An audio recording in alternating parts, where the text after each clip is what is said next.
భారతీయులు అంతా ఎప్పుడెప్పుడు అని ఎదురు చూసే అయోధ్య రామాలయ ప్రారంభోత్సవ కార్యక్రమం త్వరలోనే జరగనుంది. ఈ కార్యక్రమానికి ఇప్పటికే పలువురికి ఆహ్వానాలు అందాయి. ఈ క్రమంలోనే అయోధ్య రామాలయ ప్రారంభోత్సవానికి సోనియా గాంధీకి ఇన్విటేషన్లు అందాయి. దీంతో ప్రారంభోత్సవ కార్యక్రమానికి సోనియా గాంధీ హాజరు కానున్నారు. జనవరి 22న అయోధ్య రామాలయ ప్రారంభోత్సవ కార్యక్రమం జరగనుంది. ఈ కార్యక్రమానికి హాజరు కావాలంటూ అన్ని పార్టీల ప్రముఖులకు ఆహ్వానాలు వెళ్లాయి. వివిధ రంగాలకు చెందిన దాదాపు 6,000 మంది ప్రముఖులను ఆహ్వానించారు. కాంగ్రెస్ అగ్రనేతలు సోనియా గాంధీ, మల్లికార్జున ఖార్గే, అధీర్ రంజన్ చౌదరీలకు కూడా ఇన్విటేషన్లు అందాయి. ఈ కార్యక్రమానికి సోనియా గాంధీ హాజరయ్యే అవకాశాలు ఉన్నట్టు తెలుస్తోంది. మతపరమైన కార్యక్రమం కావడంతో సోనియా ఎలా రియాక్ట్ అవుతున్నారో అని చాలా మంది సందేహాలు వ్యక్తం చేశారు. అయితే ఆమె హాజరవుతున్నారని పార్టీ వర్గాల ద్వారా తెలుస్తుంది. వచ్చే ఏడాది పార్లమెంట్ ఎన్నికలు ఉన్న నేపథ్యంలో రామమందిరం ప్రారంభోత్సవం ప్రాధాన్యతను సంతరించుకుంది. ప్రజాపాలన కార్యక్రమానికి ప్రజల నుంచి తొలి రోజు భారీ స్పందన వచ్చింది. 6 గ్యారంటీ పథకాల కోసం రాష్ట్ర వ్యాప్తంగా నిన్న ఒక్కరోజు 7,46,414 దరఖాస్తులు అందాయి. పథకాల నిబంధనలపై అయోమయంతో కొంత గందరగోళం ఏర్పడింది. యంత్రాంగం నుంచి సరైన సమాచారం రాక పలు ప్రాంతాల్లో దరఖాస్తులు బయట కొనుగోలు చేశారు. మొదటి రోజు సదస్సులు విజయవంతం అయ్యాయన్న సీఎస్ శాంతికుమారి దరఖాస్తులు కేంద్రంలోనే ఉచితంగా ఇస్తామని, బయట అమ్మితే చర్యలు తీసుకుంటామని హెచ్చరించారు. రేషన్ కార్డు ఉన్నా లేకపోయినా అర్హులైన లబ్ధిదారులు ఏ పథకం కింద లబ్ధి కావాలో బియా పథకానికి రేషన్ కార్డు ఉన్నా లేకపోయినా అర్హులైన లబ్ధిదారులు ఏ పథకం కింద లబ్ధి కావాలో ఆ పథకానికి ఎవరికి వారు ప్రత్యేక దరఖాస్తులు సమర్పించాలని అధికారులు వివరించారు. హైదరాబాద్ లో ఉంటూ గ్రామాల్లో ఆధార్ చిరునామా ఉన్నవారు ఎక్కడ దరఖాస్తు చేయాలనే సంశయం వ్యక్తం చేస్తున్నారు. ఇలా చాలా విషయాల్లో సందేహాలు వ్యక్తమవుతున్నాయి. ప్రజాపాలన దరఖాస్తు ప్రతుల కోసం ఎవరికి డబ్బులు ఇవ్వవద్దని అధికారులు సూచిస్తున్నారు. జనవరి 6 వరకు ఫారాల స్వీకరణ ఉంటుందని, ప్రజలు ఆందోళన చెందాల్సిన అవసరం లేదని అధికారులు అవగాహన కల్పించారు. కాళేశ్వరం ప్రాజెక్టుపై నీటిపారుదల శాఖ అధికారులు పవర్ పాయింట్ ప్రెజెంటేషన్ ఇచ్చారు. నీటిపారుదల శాఖ engineer in chief Muralidhar project నేపథ్యం, వ్యయం, మేడిగడ్డ వద్ద జరిగిన నష్టం వంటి అంశాలను వివరించారు. కాళేశ్వరం కట్టాక ఇచ్చింది స్థిరీకరణ మాత్రమేనని ఈఎన్సీ మురళీధర్ తెలిపారు. భూసేకరణ సమస్యలతో కొత్త ఆయకట్టు కష్టమేనని ఆయన వివరించారు. ఇప్పటి వరకు 98,000 ఎకరాలు మాత్రమే సాగు జరిగిందని మురళీధర్ తెలిపారు. కాళేశ్వరం ప్రాజెక్టుకు 93,000 కోట్లు ఖర్చు చేశారని వివరించిన ఈఎన్సీ పాలమూరుకు కాళేశ్వరం కిందనే అప్పులు ఇచ్చారని తెలిపారు. 5 ఏళ్లలో 173 టీఎంసీలు మాత్రమే లిఫ్ట్ చేశారన్న మురళీధర్ 2 టీఎంసీల లిఫ్టుకు 5,000 మెగావాట్ల విద్యుత్ అవసరమని వివరించారు. 2 టీఎంసీల సామర్థ్యానికి 94,000 కోట్లతో ప్రతిపాదన చేశారని తెలిపారు. 3 టీఎంసీ లిఫ్టుకు మరో 33,400 కోట్ల రూపాయల ప్రతిపాదన చేశారని వెల్లడించారు. Barrages మీద based total 1 lakh crores investment of the people of Telangana is based on these 3 barrages. One barrage has pier foundation has sunk. Second, Annaram barrage lo cracks and leaks applied. Now see about the inquiry, the judicial inquiry, repair work. What is of serious concern is ఇది ఇప్పుడు black 7 లో discover అయింది. Other blocks లో investigation అవుతుంది. ఎక్కువ blocks లో ఇది అట్లనే ఉంటే రీబిల్డింగ్ కాస్ట్ తో సహా ద ప్రాజెక్ట్ బికమ్స్ కంప్లీట్. ఆ రిపేర్ కు పెట్టే ఖర్చుతో అదనంగా మొత్తం ప్రాజెక్ట్ మీద పెట్టిన పెట్టుబడి ఇంట్రెస్ట్ పే చేయాలి కానీ మనకేమి చుక్క నీళ్లు వచ్చే అవకాశం అవపడదు. సో వీఆర్ హోపింగ్ దట్ ఇది ఒక డీప్ కన్సర్న్ ఉన్న విషయం నేను మనం చేస్తాను. బాంబు తో డ్యామేజ్ అనే విషయం కొంత ఇది ఇన్ఎక్స్ప్లికబుల్ గా ఉంది. ఎందుకంటే normally barrages and dams earth quakes resist చేయడానికి కూడా కడడం జరుగుతుంది. Total project cost of Kaleshwaram is approximately 1,27,000 crores as of now. Mudra గారు, ఇప్పుడు మీరు 3,000 కోట్లు కాళేశ్వరం ప్రాజెక్ట్ కి పెండింగ్ బిల్స్ అన్నారు. మొత్తం ఇరిగేషన్ డిపార్ట్మెంట్ లో పెండింగ్ బిల్స్ ఎంత ఉన్నాయి? మొత్తం ఇరిగేషన్ డిపార్ట్మెంట్ లో సార్ దాదాపు 8,000 to 9,000 crores ఉంటుంది సార్. సో కాళేశ్వరం ప్రాజెక్టు కోసం 1,00,000 కోట్లు ఖర్చు పెట్టామని చెబుతున్నారని, కానీ అందులో 50,000 కోట్ల రూపాయల వరకు అవినీతి జరిగిందని కాంగ్రెస్ నేత ఎమ్మెల్సీ జీవన్ రెడ్డి ఆరోపించారు. గత ప్రభుత్వం కుట్రపూరితంగా ఖజానాను ఖాళీ చేసిందని విమర్శించారు. ఆలోచన లేకుండా రాష్ట్ర ప్రజలపై భారం మోపారని విమర్శించారు. ప్రాణహిత పనులు గతంలో కాంగ్రెస్ హయాంలోనే 3 అంతులు పూర్తయ్యాయని గుర్తు చేశారు. కానీ కాంగ్రెస్ పార్టీకి పేరు వస్తుందని దానిని పూర్తి చేయలేదని మండిపడ్డారు. ఇంతటి సాంకేతిక పరిజ్ఞానం ఉన్న ఈ కాలంలో ఆనకట్ట కుంగిపోవడం ద్వారా ప్రపంచంలో తలదించుకునే పరిస్థితి ఏర్పడిందన్నారు. కాళేశ్వరం ప్రాజెక్టు విషయమై అధికారులు, ఇంజనీర్ల సమాధానాలపై ఆధారపడకుండా వేరే సంస్థతో విచారణ చేయించాలని డిమాండ్ చేశారు. జ్యుడిషియల్ విచారణ కోసం వేచి చూడవద్దని సూచించారు. అసలు రెండో టీఎంసీ పనులు పూర్తి కాకముందే మూడో టీఎంసీకి ఏమి అవసరం వచ్చింది అని ప్రశ్నించారు. గత ప్రభుత్వ హయాంలో ప్రాజెక్టులను నిర్లక్ష్యంగా కట్టారని ఆరోపించారు. సంక్షేమ పథకాల కోరకై ఏర్పాటు చేసిన దరఖాస్తు కేంద్రాలను శరలింగంపల్లి నియోజకవర్గ కాంగ్రెస్ పార్టీ ఇన్ఛార్జ్ జగదీశ్వర్ గౌడ్ పరిశీలించారు. దరఖాస్తు ఫారంలపై వస్తున్న ప్రజలు బయట ఉన్న అపోహలను నమ్మవద్దని జగదీశ్వర్ గౌడ్ అన్నారు. శరలింగంపల్లి నియోజకవర్గ పరిధిలో ఏర్పాటు చేసిన కేంద్రాల్లో జగదీశ్వర్ గౌడ్ పర్యటించి పరిశీలించారు. కేంద్రాల వద్ద బయట ఉన్న అపోహలను నమ్మవద్దని, దరఖాస్తు ఫారంలు పుష్కలంగా సెంటర్ల వద్ద అందుబాటులో ఉంచడం జరుగుతుందని జగదీశ్వర్ గౌడ్ తెలిపారు. ప్రజలు నేరుగా సెంటర్ల వద్దకు వచ్చి అప్లికేషన్స్ ఫారంలు తీసుకోవచ్చని, ఫారం ఫిల్ చేయడానికి ఎలాంటి సందేహాలు ఉన్నా అధికారులు సహాయం తీసుకుని ఫారం ఫిల్ చేయవచ్చని జగదీశ్వర్ గౌడ్ తెలిపారు. చాలా సమర్థవంతంగా ఇక్కడంతా కౌంటర్లు ఏర్పాటు చేసి 3 కౌంటర్లు అభయహస్తం నిమిత్తం, 1 కౌంటర్ జనరల్ కౌంటర్ నిమిత్తమై ఏర్పాటు చేసి సంబంధిత సెల్ఫ్ హెల్ప్ గ్రూప్ వాళ్ళని కానీ తర్వాత నోడల్ ఆఫీసర్ ఆధ్వర్యంలో సమర్థవంతంగా నిర్వహించడం జరుగుతూ ఉంది. ఇక్కడ ఈ సదుపాయాన్ని సద్వినియోగం చేసుకోవాలని చెప్పి విజ్ఞప్తి చేస్తూ, మరి అదే మాదిరిగా ప్రజల్లో ఈ యొక్క అప్లికేషన్ ఫామ్ బయట 40 రూపాయల నుంచి 100 రూపాయలు ఖర్చు పెట్టి మరి తీసుకోవడం జరుగుతూ ఉందని చెప్పి పలు వర్గాల నుంచి మాకు వచ్చినటువంటి సమాచారం నేపథ్యంలో మన మధ్యలో సునీల్ గారు ఉన్నారు, నోడల్ ఆఫీసర్ గారు. ఎన్ని అప్లికేషన్లు కావాలంటే అన్ని అప్లికేషన్లు ఇచ్చే విధంగా మరి ఒక్కొక్కరు అవసరం ఉన్న వాళ్ళు వచ్చి తీసుకుని వెళ్ళి నింపి మరి ఆ ప్రక్రియలో భాగస్వాములు కావచ్చు అని చెప్పేసి విజ్ఞప్తి చేయడం జరుగుతూ ఉంది. ఈ విషయంపై జోనల్ కమిషనర్లను, డిప్యూటీ కమిషనర్లతోటి మాట్లాడినప్పుడు కూడా వాళ్ళ దగ్గర ఈ అప్లికేషన్ ఫారంలు ఉన్నాయని చెప్పేసి ఎవరిని కూడా జిరాక్స్ సెంటర్లో వెళ్ళి ఖర్చు పెట్టి తీసుకోవాల్సిన అవసరం లేదు. అవసరమైతే వాళ్ళే జిరాక్స్లు తీసి ఇవ్వడం జరుగుతుంది. ఆ క్రమంలో నిన్న 40,000 అప్లికేషన్లు వాళ్ళ దగ్గర ఉన్నాయని చెప్పడం జరుగుతూ ఉంది. రిక్వైర్మెంట్ ప్రకారం ఈ ప్రజాపాలన కేంద్రాలకు తరలించడం జరుగుతూ ఉంది. ఒకవేళ ఎవరికైనా మరి జిరాక్సులు మేము తీసుకోవడం జరుగుతుందంటే దయచేసి మీరందరూ కూడా ఈ సమాచారం మీరు చేరవేయండి. ఎవరు కూడా జిరాక్సుల కోసం మీరు జిరాక్స్ షాప్లో పోయవలసిన అవసరం లేదు. ఇక్కడ రండి, ఎవరు అవసరం ఉంటే వాళ్ళు వచ్చి తీసుకుని వెళ్ళొచ్చు. ఒక్కొక్కరు 100, 200 ఇట్లా కాదు, ఆల్రెడీ కొన్ని పంపించడం జరిగింది ఇంటింటికి. అది కాకుండా కూడా మీ దగ్గర ఎవరికైతే అప్లికేషన్ లేదంటూ రానున్న లోక్సభ ఎన్నికలకు బీఆర్ఎస్ సమాయత్తమవుతుంది. ఇందులో భాగంగా జనవరి 3వ తేదీ నుంచి పార్లమెంటు నియోజకవర్గాల వారీగా సన్నాహక సమావేశాలను నిర్వహించాలని నిర్ణయించింది. తెలంగాణ భవన్ వేదికగా మాజీ మంత్రులు కేటీఆర్, హరీష్ రావు, పోచారం శ్రీనివాసరెడ్డి, జగదీశ్వర్ రెడ్డి, ప్రశాంత్ రెడ్డి, నిరంజన్ రెడ్డి కీలక నేతలు సమావేశాలు నిర్వహిస్తారు. ఈ సమావేశాలు 2 విడతలో జరగనున్నాయి. తొలి విడతలో జనవరి 3వ తేదీ నుంచి 12 వరకు, రెండో విడత జనవరి 16వ తేదీ నుంచి 21 వరకు జరగనున్నాయి. జనవరి 3న ఆదిలాబాద్, 4న కరీంనగర్, 5న చేవెళ్ల, 6న పెద్దపల్లి, 7న నిజామాబాద్, 8న జహీరాబాద్, 9న ఖమ్మం, 10న వరంగల్, 11న మహబూబాబాద్, 12న భువనగిరి పార్లమెంటు నియోజకవర్గ సన్నాహక సమావేశాలు జరుగుతాయి. సంక్రాంతి పండుగ సందర్భంగా 3 రోజులు విరామం ఇస్తారు. రెండో విడతలో భాగంగా 16న నల్గొండ, 17న నాగర్ కర్నూల్, 18న మహబూబ్ నగర్, 19న మెదక్, 20న మల్కాజ్గిరి, 21 సికింద్రాబాద్, హైదరాబాద్ నియోజకవర్గాల సమావేశాలు జరగనున్నాయి. పేర్కొని పార్లమెంటు ఎన్నికలకు భారత రాష్ట్ర సమితి సిద్ధమవుతుంది. అసెంబ్లీ స్థానాల్లో ఊహించని రీతిలో ఎదురైన ఓటమి నుంచి పార్టీని గట్టెక్కించేందుకు పార్లమెంటు ఎన్నికలను మంచి అవకాశంగా భావిస్తుంది.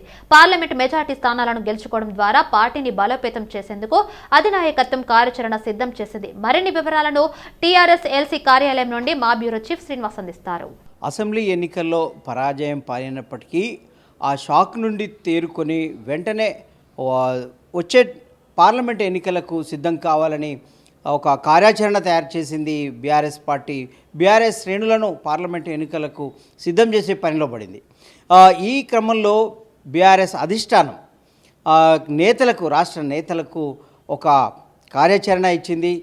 ఈ నెల అంటే జనవరి నెల, వచ్చే నెల జనవరి 3వ తేదీ నుంచి బీఆర్ఎస్ పార్లమెంటు సన్నాహక సమావేశాలకు సిద్ధమవుతూ ఉంది. వరుసగా సమావేశాలు ఏ పార్లమెంట్ స్థానానికి ఏ తేదీ అనే ఒక కార్యాచరణను ఖరారు చేసి ఇప్పటికే విడుదల చేసిన పరిస్థితి. వచ్చే నెల 3 నుంచి సన్నాహక సమావేశాలు.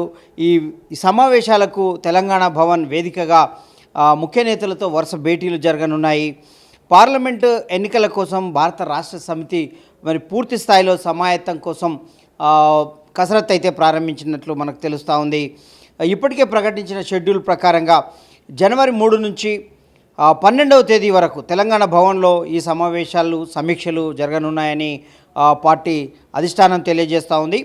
3న ఆదిలాబాద్ జిల్లా నుంచి ప్రారంభమయ్యే ఈ సన్నాహక సమావేశాలు 4న కరీంనగర్, ఆ తర్వాత చేవేళ్ల, పెద్దపల్లి, నిజామాబాద్, జహీరాబాద్, ఖమ్మం, వరంగల్, మహబూబాబాద్, భువనగిరి 12 తేదీ వరకు వరుసగా జరుగుతాయి. మధ్యలో సంక్రాంతి పండుగకు కొంత విరామం ఇస్తున్నట్టు తెలుస్తూ ఉంది. విరామం తర్వాత 16 నుంచి మళ్ళీ నల్గొండతో ఈ సమావేశాలు ప్రారంభమవుతాయి.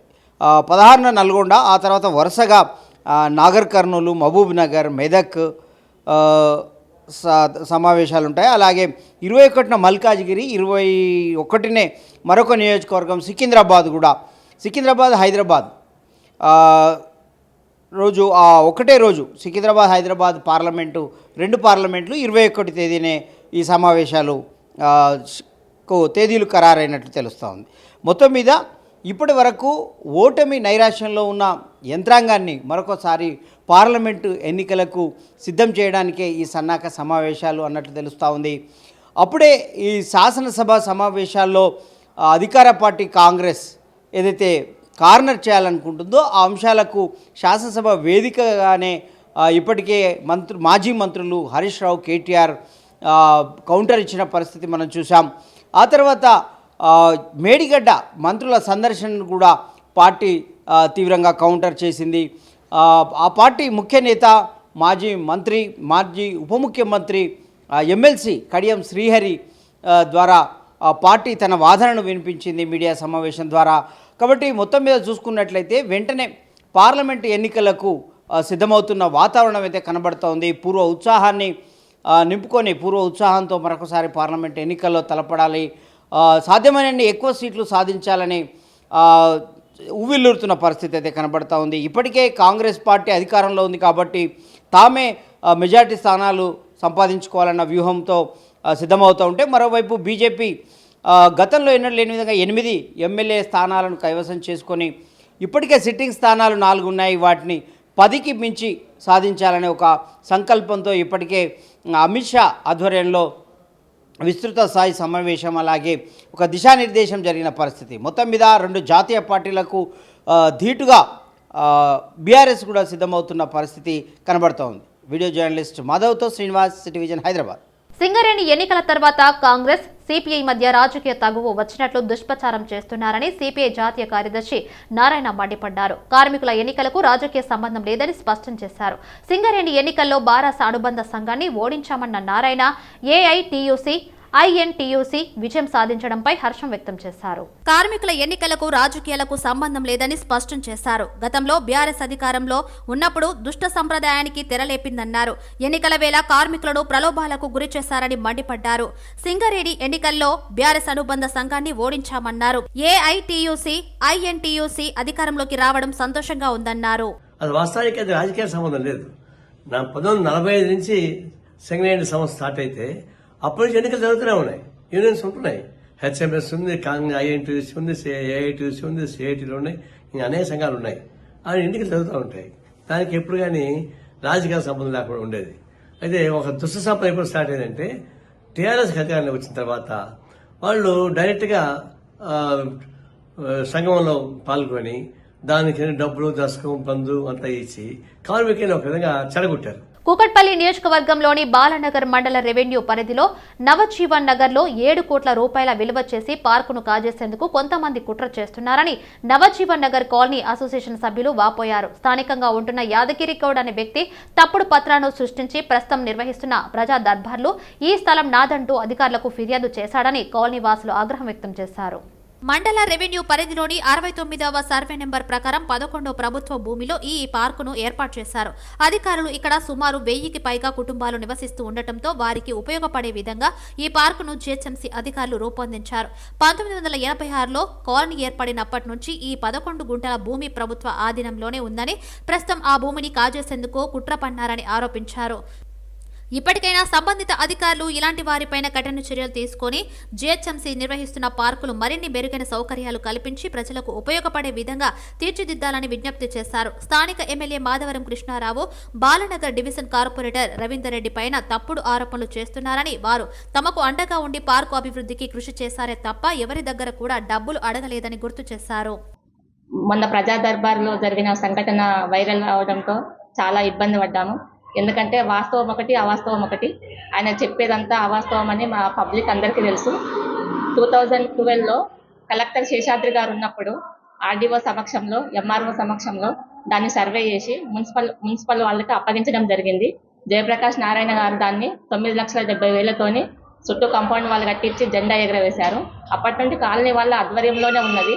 మధ్యలో వీడు నాది అంటూ నా సర్వే నంబర్ అంటూ కోర్టుకు వేయడము, దాన్ని డిస్టర్బ్ చేయడం చేశాడు.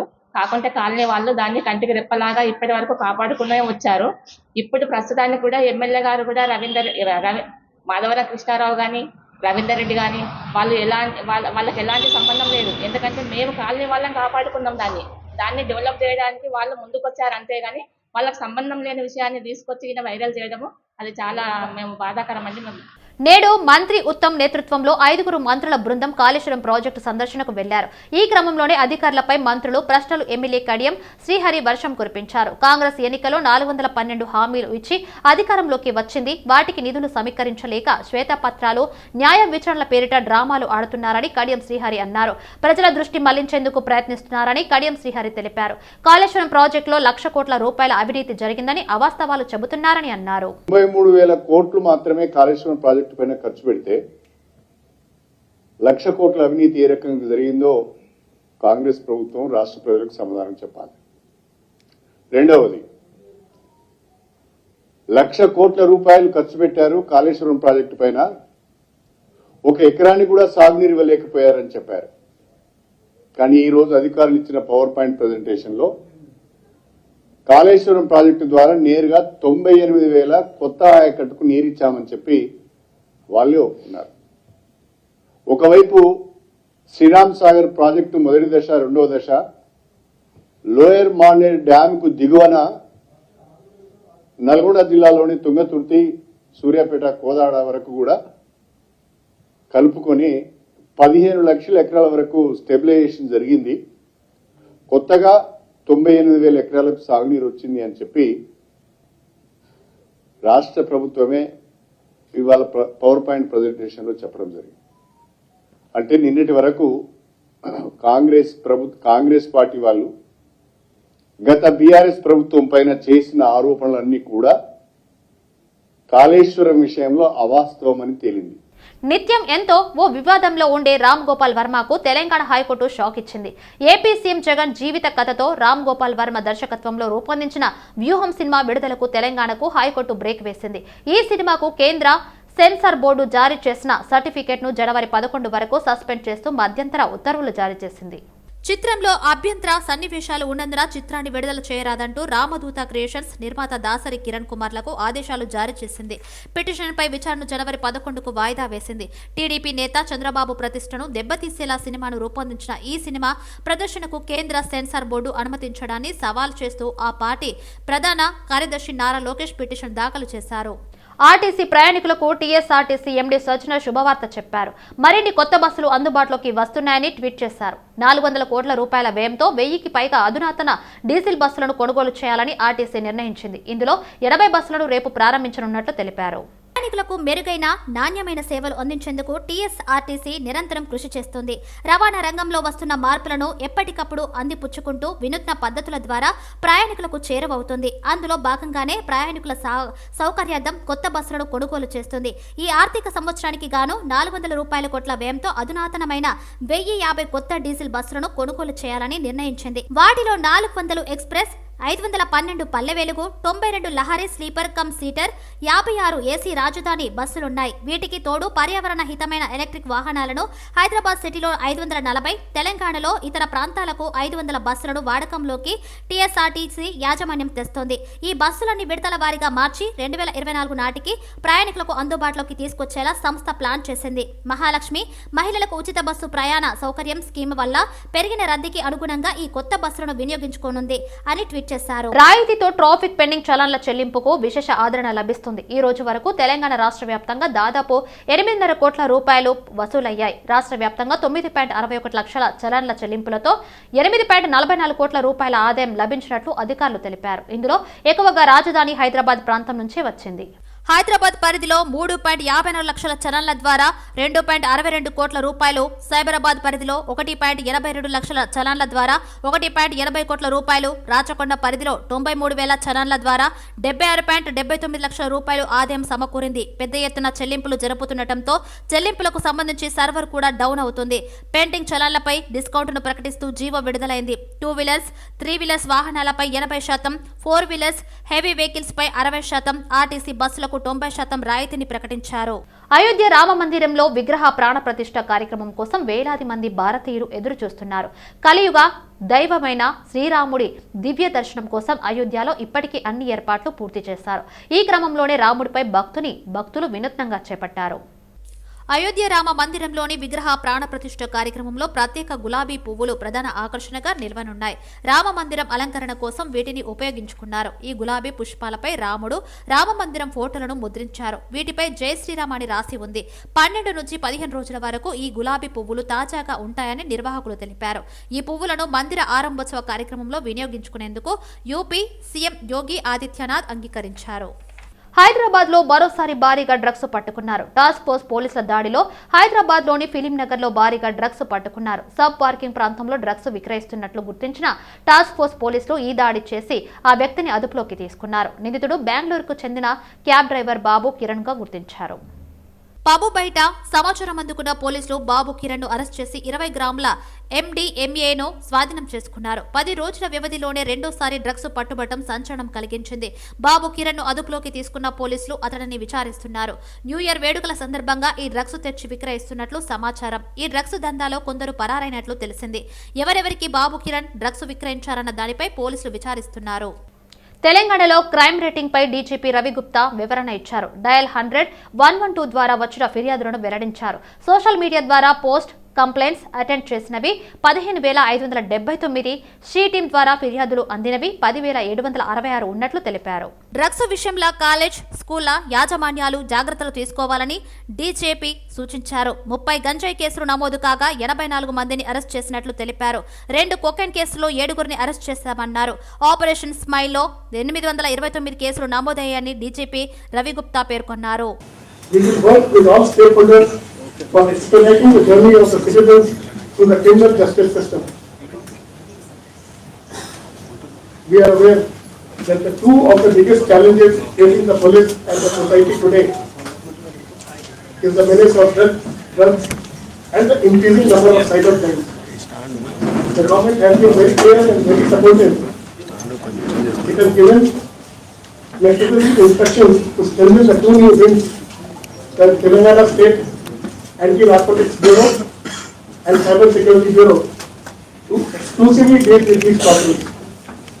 Telangana is the first state to have a Cyber Security Bureau which has been set up recently. Recently, ADG level officers have been exclusively posted to these wings and the process of strengthening the wings is underway. We shall be extremely tough with those dealing with drugs. ఉత్తర భారతదేశం లాంటి పరిస్థితులే తెలంగాణలోనూ నెలకొన్నాయి. ఈ ఉదయం రాష్ట్రంలోని పలు ప్రాంతాలను పొగమంచు కమ్మేసింది.